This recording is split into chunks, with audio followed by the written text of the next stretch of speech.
تو میں سمجھتا ہوں کہ اگر بزنس بنا لیا ہے تو بزنس کے ساتھ ساتھ استاد کو یہ بھی یاد رکھنا چاہیے کہ اس کی ذمہ داری کیا ہے. ذمہ داری یہ پیشہ پیغمبر ہی ہے, اتنا بڑا پیشہ ہے معلم کا کہ آپ نے صرف سبجیکٹ نہیں پڑھانا, آپ نے تربیت کرنی ہے, آپ نے شخصیت میں نکھار پیدا کرنا ہے, آپ نے تو یہ بتانا ہے کہ بیٹا آپ نے اٹھنا کیسے, بیٹھنا کیسے ہے, کھانا کیسے ہے, پینا کیسے ہے, آداب سکھانے کا نام ہے. میں سمجھتا ہوں کہ جو سبجیکٹ ہم پڑھا رہے ہوتے ہیں ٹیچرز, یہ کریکلم کا چھوٹا سا پارٹ ہے, 25% پارٹ ہے, باقی 75% تو آپ نے اس کی شخصیت میں نکھار پیدا کرنا ہے بچے کی. تو میں یہ کہتا ہوں کہ اگر آپ اماؤنٹ لے رہے ہیں, اگر آپ فی لے رہے ہیں, بالکل آپ کا حق بنتا ہے, آپ لیجئے. لیکن آج کل کچھ ٹیچرز نے, پھر میں کہوں گا سوری ٹو سے دیٹ, میں سب کی بات نہیں کر رہا, لیکن آج کل ماحول کو اس لیے خراب کر دیا, کہتے ہیں نا کہ اگر کچھ لوگ غلط کام کرتے ہیں تو اس کی وجہ سے پورا جو پیشہ ہے وہ بدنام ہو جاتا ہے. تو کچھ لوگوں کی وجہ سے ایسا ہوا ہے کہ جو کہ صرف اور صرف اس کو ایک ارننگ کا جو ہے نا وہ ذریعہ سمجھتے ہیں, جس کی وجہ سے پروفیشن جو ہے وہ بدنام ہو رہا ہے کسی حد تک. تو میرے خیال میں جہاں تک آپ ارننگ کی بات کرتے ہیں, جہاں تک آپ کچھ کمانے کی بات کرتے ہیں اس پروفیشن سے, بالکل کمائیے, کوئی نہیں روک رہا آپ کو, آپ کا حق بنتا ہے. لیکن ساتھ ساتھ آپ کو جو اس کے بیسک پوائنٹس ہیں, جو بیسک مقاصد ہیں ٹیچنگ کے, وہ یاد رکھنے چاہیے. ہمارے ساتھ ڈاکٹر فاروق لاشاری صاحب موجود ہیں. سر, صحت کارڈ کے نام پر قوم کو جو لالی پاپ دیا جا رہا ہے, میں اس سے متفق نہیں ہوں, آپ کس حد تک متفق ہیں؟ جی شہزادی کمل, میں آپ کے ساتھ 100% متفق ہوں. یہ جو پروگرام اسٹارٹ کیا تھا انہوں نے, تو یہ اصل میں مانتے ہیں کہ ہمارے ملک میں بہت غریبی ہے, ٹھیک ہے. تو یہ جو ہمارے جو گاؤں کے لوگ ہوتے ہیں, یہ ان کو بھیک مانگنے کا ایک طریقہ سکھا رہے ہیں, ٹھیک ہے, کہ اب 5-6 ہزار میں سے گھر کا خرچہ کہاں چل پائے گا اس دور میں. لیکن ان کو یہ جو ہماری گورنمنٹ ہے وہ لوگوں کو مجبور بنا رہی ہے کہ بھیک کس طرح مانگی جائے, کیونکہ وہ خود بھی باہر جا کے بھیک ہی مانگتے ہیں. خود تو بڑے بڑے مہنگے ہسپتالوں سے وہ علاج کرواتے ہیں, لیکن یہاں کے یہ جو غریب لوگ ہیں وہ خوش ہو جاتے ہیں کہ یار ہمیں گورنمنٹ دے رہی ہے. تو نتیجہ آپ دیکھ رہی ہیں ہسپتالوں کا اور لوگوں کا, غربت بڑھتی جا رہی ہے. ایک پلاننگ نہیں ہے کس طرح, مطلب سر صحت کارڈ کا کوئی بینیفٹ بھی ہے اب تک, یہ کہیں پہ جو ہے وہ استعمال ہو رہا ہے, اس کا کوئی فائدہ مل رہا ہے لوگوں کو؟ میرے خیال سے تو کیا فائدہ ہوگا. جب میں نے ایک بندے سے پوچھا تھا کہ آپ کو کتنے پیسے ملتے, اس نے کہا کہ 2-3 مطلب منتھلی میرے خیال سے 8-10 ہزار ملتے ہیں. اب ایک مہینے میں 8-10 ہزار سے کہاں خرچہ ہو پائے گا؟ سر میں صحت کارڈ کی بات کر رہی ہوں. عمران خان صاحب نے اعلان کیا ہے کہ 10 لاکھ روپے تک آپ کا علاج ہو سکتا ہے. تو یہ صحت کارڈ جو دیا ہے کہ آپ اسے علاج کروا سکتے ہیں ہسپتالوں میں, اور ہسپتالوں کا حال جو ہے وہ آپ کے سامنے ہے, آپ کو لگتا ہے کہ یہ کارڈ کچھ فائدہ مند ثابت ہوگا عوام کے لیے؟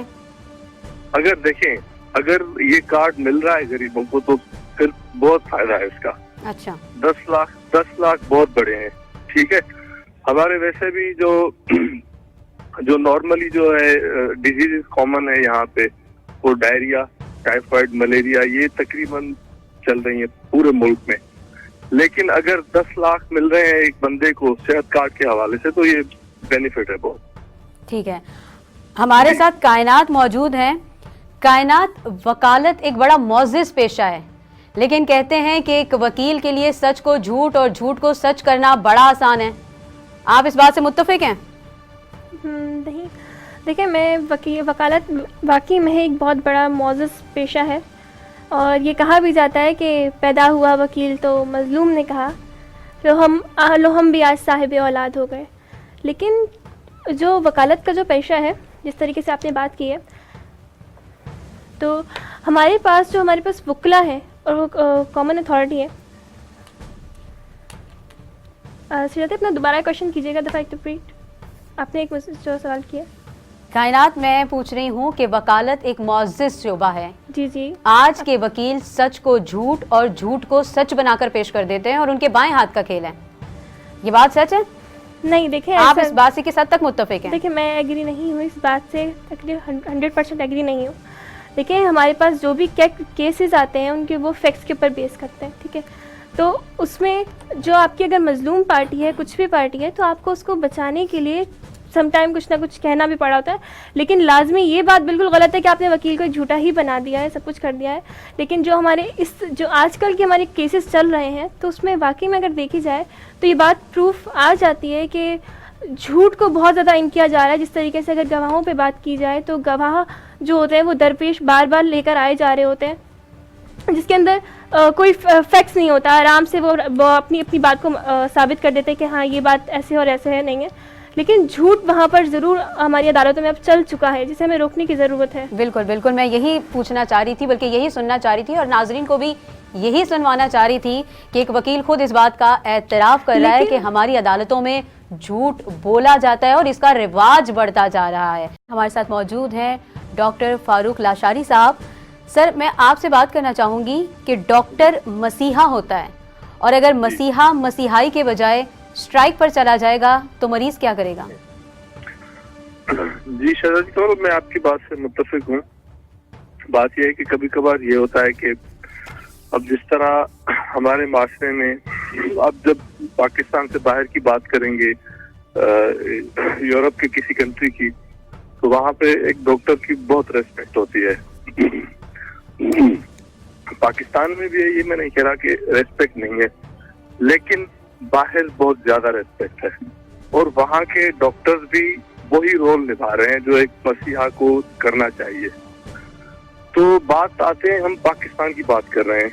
یہاں پہ میں یہ نہیں کہہ رہا کہ ہم سارے ڈاکٹرز اچھے ہوتے ہیں, لیکن ہمیں ایز اے ڈاکٹر ہمیں لوگوں سے ہمیں کیا امید ہوتی ہے کہ یار ہماری ریسپیکٹ کریں. ٹھیک ہے, یہ تو اب دیکھیں ہسپتالوں میں ابھی ریسنٹلی 2-3 دن پہلے ایک ڈاکٹر, فیمیل ڈاکٹر کو لوگ مار رہے ہیں. ہمارے سوسائٹی کا یہ ایک دیکھیں مطلب یہ بن چکا ہے کہ اب لوگوں کا, میں خود ایک جی پی شپ کرتا ہوں, کبھی کبھار پیشنٹ آتے ہیں تو یقین مانے میں خود ڈر جاتا ہوں کبھی کبھار. تو بات یہ کر رہے ہیں کہ کچھ ڈاکٹرز کی بھی غلطی ہے اور ہمارے سوسائٹی میں بھی یہ مسئلہ چل رہا ہے. سر, اگر آئے روز غلط انجیکشن لگنے سے لوگ مر جائیں گے, غلط دوائی سے لوگ مر جائیں گے, انفیکشن ہو جائے گا, تو پھر اس کے اہل و عیال, اہل خانہ کیا کریں گے؟ ٹھیک ہے, بات آتی ہے ابھی اس بات پہ.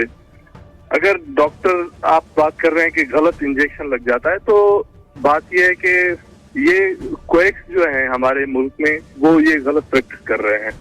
لیکن کبھی کبھار یہ ہوتا ہے کہ جلدی میں پتہ نہیں چل جاتا کہ سر آپ کی جلدی کسی کی جان لے گئی. ٹھیک ہے, وہ بالکل غلطی ہو جاتی ہے. کبھی کبھار یہ ہوتا ہے کہ ڈیورنگ آپریشن پیشنٹ کی جان چلی جاتی ہے, لیکن کمپلیکیشن دیکھے جاتے ہیں. کبھی کبھار جس طرح ہم پیشنٹ کو بے ہوش کرنے کے لیے نشہ دیتے ہیں تو اس کی کمپلیکیشنز بھی ہیں نا. تو اس وجہ سے لیکن کوئی بھی ڈاکٹر نہیں چاہے گا کہ یار پیشنٹ کی جان چلی جائے. اگر کبھی کبھار یہ ہو جاتا ہے تو ٹھیک ہے, میں کہہ رہا ہوں کہ کہیں غلط بھی کام ہو رہا ہے تو اس کو میں غلط کہتا ہوں. تو سر اس کو ٹھیک کیسے کیا جا سکتا ہے, امپروومنٹ کیسے لا سکتے ہیں؟ یہ ڈاکٹر کی جلد بازی یا ڈاکٹر کی غلطیاں یا ڈاکٹر کی یہ جو ہڑبڑاہٹ ہے, اس کو کیسے ختم کیا جا سکتا ہے؟ اس کو اس طرح ختم کیا جا سکتا ہے کہ جس طرح ابھی بات آتی ہے پھر بھی گورنمنٹ پہ. ٹھیک ہے, ابھی ہاں بالکل غلط انجیکشن لگ گیا, بندہ مر گیا, ذمہ دار گورنمنٹ ہے؟ نہیں, میں وہ نہیں کہہ رہا کہ گورنمنٹ, لیکن یہ جو ابھی یہ تو ریئر کیس میں ہے نا. میجورٹی میں یہ جو آپ بات کر رہی ہیں نا, یہ ریئر کیس میں چلتا ہے. میجورٹی میں آپ دیکھیں چھوٹے ہسپتال ہے, وہاں پہ کبھی ایک ڈاکٹر میں نے دیکھا ہے 30 سال سے پریکٹس کر رہے ہیں, کبھی آج تک انہوں نے نہیں کہا کہ میرے انجیکشن غلط لگنے سے پیشنٹ مر چکا ہے. سر تو بڑے ہاسپٹلس میں یہ ہو رہا ہے نا, آپریشن کے دوران کینچی پیٹ میں رکھے, اوپر سے آپ نے ٹانکے لگا دیے, وہ بعد میں پتہ چلا مریض کی طبیعت بگڑ گئی, دوبارہ آپریشن کیا تو پتہ چلا کہ پیٹ میں سے کینچی نکلی ہے. ہاں بالکل, یہ کیسز بھی ہوئے ہیں. بالکل ہوئے ہیں, میں نے خود دیکھے ہیں. تو اس کا یہ مطلب یہ ہے کہ ہمارے ہاں جو ہے جو لوگوں میں پیسہ بنانے کی ایک ہوس ہے, وہ بھی اس چیز کو بدنام کر رہی ہے. ٹھیک ہے, ڈاکٹر حضرات ہی ہیں, اور جس طرح ہم اتنی محنت سے پڑھ کے ابھی تک مطلب ابھی ہم پریکٹس کر رہے ہیں, تو ہر بندے کی یہی خواہش ہوتی ہے کہ یار مطلب مجھے